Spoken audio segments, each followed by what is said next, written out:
All right, good morning. My name is Brian Manley. I'm the Chief of Staff for the Austin Police Department. I've got members of the Executive and Command team here, along with supervisors for the Downtown Area Command and command from the EMS services as well.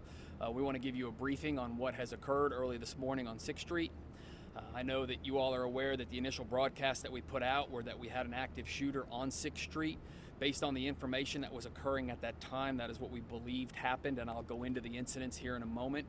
However, at this point, we do not believe, nor are we classifying this as an active shooter. What we had was two separate incidences that occurred in very close proximity to each other, both in location and time, that made us initially believe it was an active shooter. I'm going to go into each incident independently and go through those, and then Commander Benavides from EMS will give you updates on the individuals that have been transported to the hospital, and then we'll be available for questions. But this all started at 2:17 this morning when APD received a call that we had a female that was shot in the 200 block of East 6th Street. Within the next minute or two, we received multiple calls of shots being fired on 6th Street. Officers, this being 6th Street with officers in every block, officers were on scene immediately. The officers also heard shots and called in reports that shots had been fired. As the officers were arriving on scene, they located additional victims. What we will describe is that we had 5 individuals that were shot in this incident that occurred on 6th Street that we know of right now. One, a female that we believe to be in her 20s, is deceased. She was deceased on scene.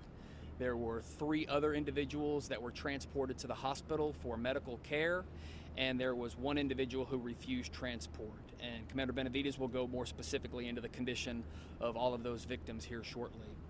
But again, as officers arrived, as you can imagine, with this being shortly after 2 a.m. and the large crowds that we have on 6th Street at this time, all the individuals leaving the bars, it was a very chaotic scene. A lot of people running in different directions with all the gunshots that were coming out. Our officers did a fantastic job coming in and trying to get to the victims and get aid immediately. EMS, again, being so close by, was able to get in and immediately start providing medical assistance and transporting those that were in need of care. As this incident was occurring, again, I said the initial incident occurred at 2:17 in the morning. We then had at 2:24 in the morning, we got a call of a subject being assaulted in the 800 block of Trinity near a parking garage. In this disturbance, it was a disturbance that occurred in the parking garage.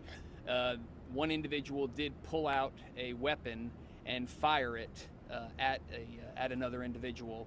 And so given the fact that we had just had multiple shots fired on 6th Street, then we have another incident occur several blocks away with shots being fired again in that incident, the initial concern was that we had an individual that was engaging in active shooter tactics in the entertainment district. But again, that is not what our assessment is at this point.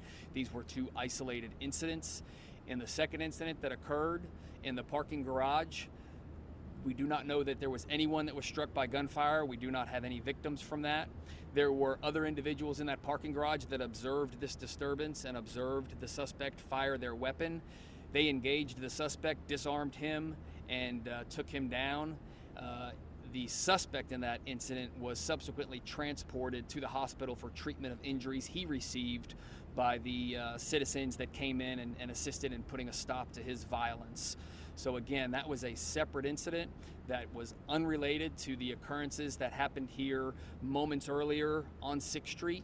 So from everything we can tell at this point through the initial investigation, these are 2 unrelated incidents that occurred in close proximity, both location and time.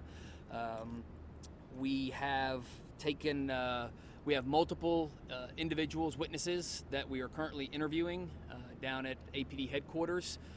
We had 1 individual who was initially noted as a person of interest. However, that person's status at this point is still undetermined, so we're speaking with that individual as well. As you can imagine, with there being so many people out at this time, there were a lot of individuals that were giving us descriptions, and those descriptions are consistent to a certain extent, but as you would expect, not all the same. What we do at this point at least believe is that we've got either a light-skinned black male or Hispanic male in their 20s, but again, clothing descriptions and all were varied at that point. So that's all part of the ongoing investigation, and we really can't go any further into that. I think what's important to note at this point, again, I think we did a good job of coming in and securing the scene.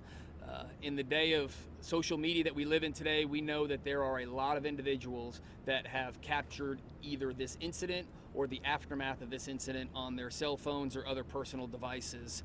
It's very important for us to successfully investigate and handle this incident that we obtain all of those videos. And we would ask that anyone that has video, whether it be on your cell phones or camcorders or whatever you may have, if you will please forward that to us at police3, just as it's spelled, POLICE, the number 3, police3 at Austin, Texas, all spelled out and all together, .gov, G-O-V. So again, that's police3 at Austin, Texas, .gov. We also have our homicide tip line that's always available. So again, if there are individuals that have information regarding this incident that occurred tonight, there were a lot of people down here. We know people saw things, we know people heard things, and it's of the utmost importance that we capture as much of that information as we can.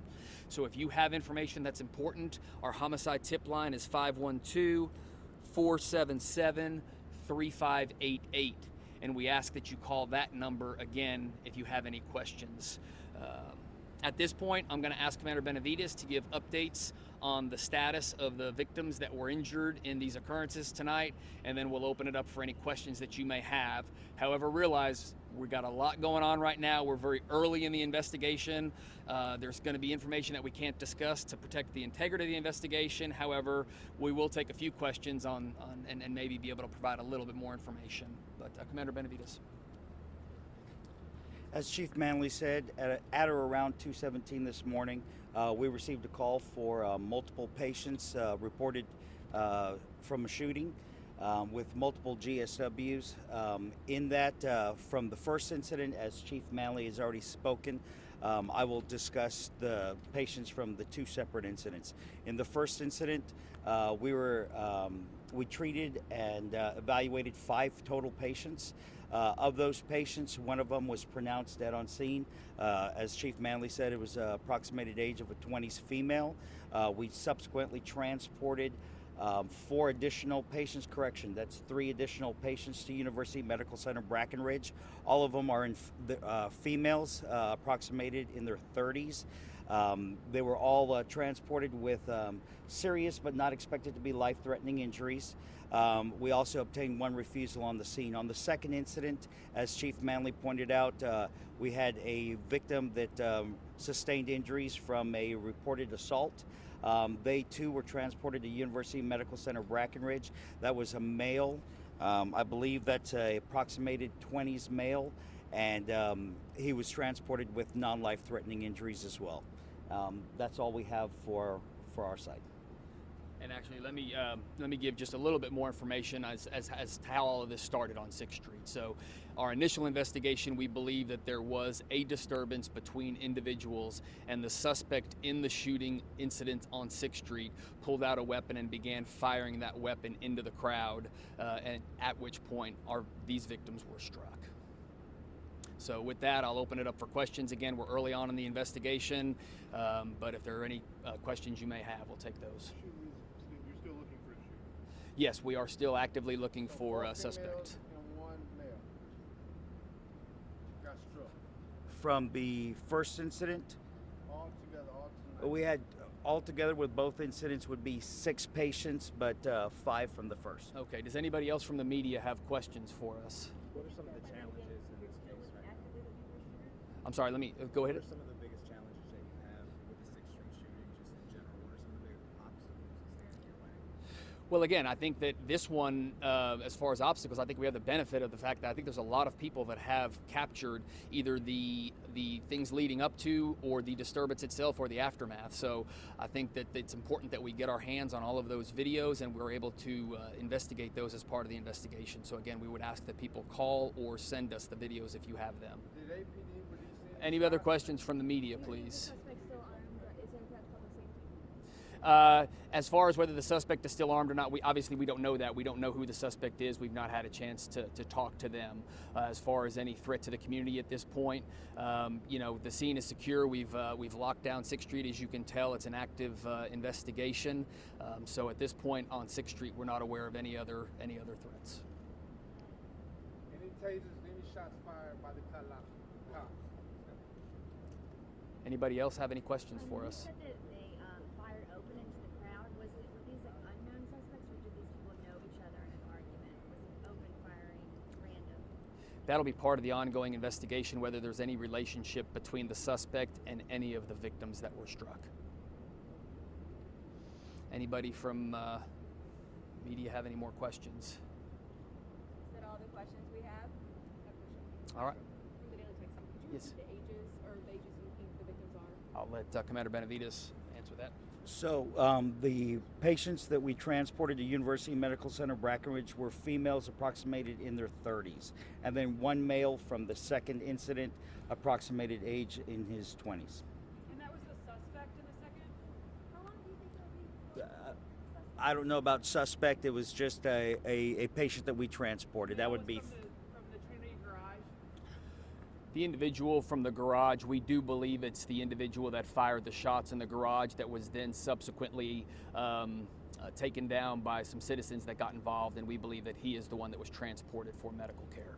Clustered on that garage, sir? It's the 800 block of Trinity. So there was a young lady that was shot in the chest earlier, and the police applied pressure for about 15 minutes. Can you comment on why it took so long to get her to EMS? We show that EMS was on scene within minutes, and folks were transported as soon as they were stabilized. We'll take the last question.